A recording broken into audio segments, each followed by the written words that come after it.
হে আল্লাহ, আমরা নিজের প্রতি অনেক জুলুম করেছি। তুমি তো আমাদের রব, প্রতিটা দুর্বল ব্যক্তির রব।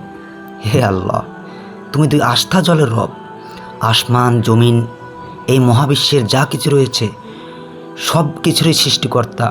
আমরা মহান রব মনের অজান্তে অনেক গুনাহ করে ফেলেছি আল্লাহ, জানা অজানা গুনাহে লিপ্ত হয়েছি। হে আল্লাহ, আমার বর্তমান সময় পরিস্থিতি অনেক খারাপ। অভাব, অনটন, দুঃখ, দুর্দশা দিয়ে আমার জীবন ভরপুর হয়ে গেছে।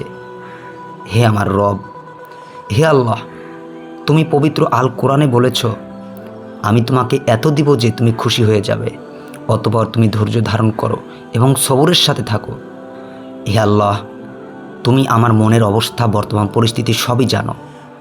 হে আমার রব, হে আল্লাহ, তুমি উত্তম পরিকল্পনাকারী।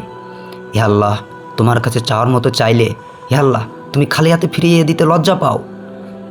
হে আল্লাহ, তোমার কাছে মন উন্মুক্ত করে চাইছি।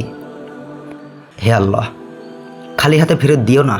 হে আমার রব, হে মহাপবিত্র রব, মানুষের অবহেলা, মানুষের সমালোচনা, আমাকে মানুষের জঘন্য হিংসা আর সমালোচনা আমাকে ব্যথিত করে আমার রব।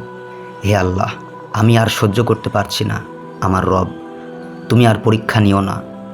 আমার প্রভু দয়াময়, হে আমার পবিত্র সত্তা, হে আমার রব, হে আমার রব, সর্বশেষ চাওয়া জীবনের প্রতিটি মুহূর্তে যেন আল কোরআনের বিধান অনুযায়ী, ইসলামের বিধান অনুযায়ী চলতে পারি, নবী কারিম সাল্লাল্লাহু আলাইহি ওয়াসাল্লামের দেখানো পথে চলতে পারি, প্রতিটা সুন্নাত এবং প্রতিটা ফরজ যেন মেনে চলতে পারি, দিনের পথে যেন অটল থাকতে পারি।